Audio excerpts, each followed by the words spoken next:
Велешката брза помош го надополнува и обновува возниот парк. Здравствената установа набави едно теренско возило за потребите за работа. Според директорката на здравствен дом, возилото е купено со собствени средства, а со цел полесно да се пристигнува на места кои се тешко пристапни. Сите ние, постојано работиме во обновување на возниот парк, така да сите стари возила веќе се оттегнати.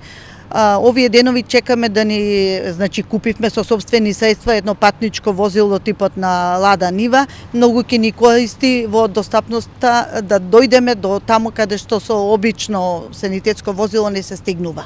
Според Самаракова, кадарот од итната медицинска помош континуирано се доусовршува. Четворица од лекарите во моментов престојуваат во некои од европските земји на стручно усовршување.